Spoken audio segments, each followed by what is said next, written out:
당신은 나의 동반자. 안녕하십니까 여러분. 여러분의 계좌 지킴이 투자 동반자 박명성입니다. 오늘 준비한 주제는요, 나스닥 시즌 종료입니다. 금일 새벽 5시 트럼프의 관세 정책이 세상 밖으로 나왔는데요, 예상치보다 상회한 관세 부과율이 앞으로 증시를 어떻게 만들 것인가, 월가에서 보는 관점과 저 박명성이 보는 차트에 대한 관점 한번 알아보도록 하겠습니다. 정말이지 큰일이 났습니다. 오늘 새벽 트럼프 형님께서 상호관세 발표 이후 글로벌 증시가 일제히 급락한 가운데 월가에서도 추가 하락을 둘러싼 경고음이 커지고 있는데요. CNBC에 따르면 미국 증시 하락세가 당분간 지속될 것이며 S&P 지수도 다시 조정 국면으로 진입할 것이라고 강조했는데요. 트럼프의 관세 조치가 단순한 해프닝으로 그치지 않고 주식시장을 계속 압박하는 이슈가 될 것이라고 밝혔는데요.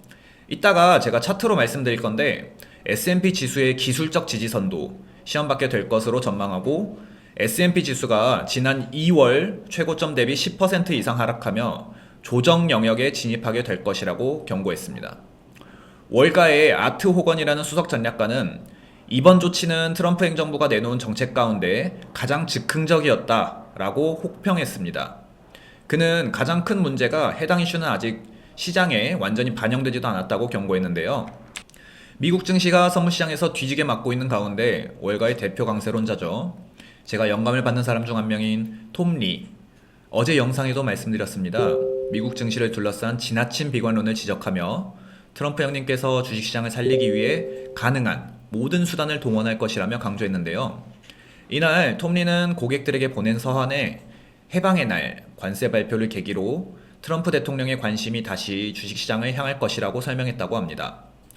그러니까 본인 펀드사 고객들께 이러한 서한을 보낼 정도면 꽤나 낙관적인 의견인 건데요.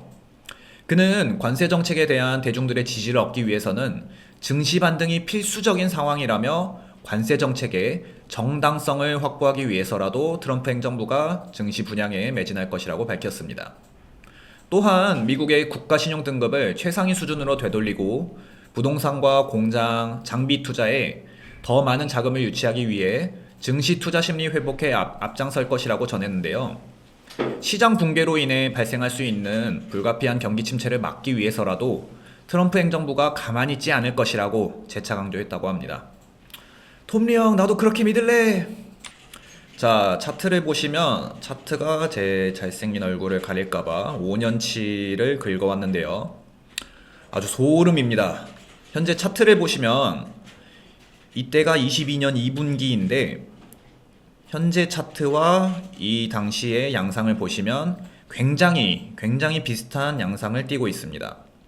당시 0.5%, 0.75%의 대폭적인 금리 인상과 인플레이션 급등으로 인해 미국 소비자 물가지수죠, CPI 상승률이 40년 만에 최고 수준을 기록했었는데요. 자세히 보시면 현재와 굉장히 유사한 차트 상황입니다.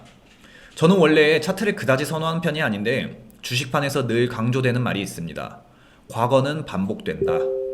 기존 국내 주식을 할 때에는 정부 정책에 대한 이후에 올 사이클의 업종을 매수하는 것을 좋아했는데, 미국 주식은 아무래도 빅테크 위주의 산업이 주를 이루다 보니 차트의 반복성과 흐름을 더 중요시 여기게 되는 것 같습니다.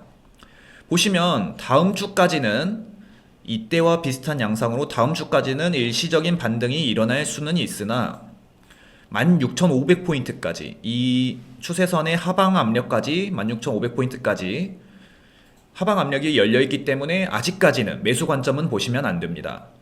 만약에 반등을 했다가 16,500포인트를 내려가든 바로 16,500포인트를 내려가든 간에 무조건 16,500포인트 근접을 했을 시에 그때 전고점인 19,000포인트까지 터치하러 갈 확률이 굉장히 높습니다. 때문에 아직까지는 16,500포인트까지는 관망하시는 것을 추천드립니다. 트럼프가 관세로 칼을 휘두르는 만큼 하반기에 어느 정도 무역 협상을 통해 주변국들에게서 원하는 점들을 취하고 나면 관세 조정이나 철회를 노려볼 수도 있을 것입니다. 그때 제가 말씀드렸던 상방으로의 랠리가 이어질 것입니다. 이게 길어지면 올해가 넘어갈 수도 있겠죠. 그러나 현재 가파르게 올라온 만큼 하방 추세로 전환하여 만약에 이 추세선이 벗어날 시에 그때부터는 제가 이 파란색으로 표기해 놓은 이동 추세선과 같이 상방 랠리가 아닌 하방으로의 랠리가 이어질 것으로 보여집니다. 사람 살려.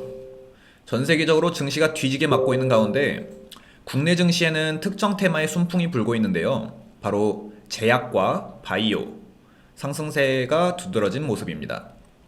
상호 관세에서 의약품 배제된 덕이겠죠. 의약품 관세 부과가 언제든지 다시 부과가 될 수 있는 이슈는 맞지만 관세가 부과되더라도 국내 제약 바이오에 영향은 매우 제한적일 것이라고 전망되고, 위탁 개발 생산이 활발한 국가들 중에서는 싱가포르를 제외하고 한국 관세와 크게 다르지 않거나 오히려 높아서 국내 기업에 호재가 될 수 있다는 관점입니다. 삼성 바이오로직스나 SK 바이오팜, GC 녹십자 등이 크게 투자 심리가 개선될 수 있겠죠. 그리고 여러분, 엔터주도 보셔야 됩니다. 낮은 관세, 높은 환율로 수혜받을 요소가 많은데요. 최근 공매도가 재개되면서 다소 주춤했으나 여전히 여의도 증권가에서는 올해 엔터주 전망을 긍정적으로 평가하고 있습니다.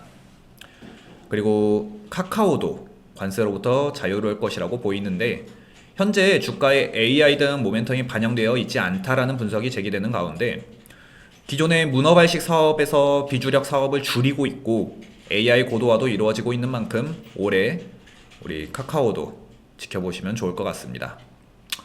오늘은 나스닥 전망과 국내 증시 주목할 만한 업종에 대해 알아봤는데요.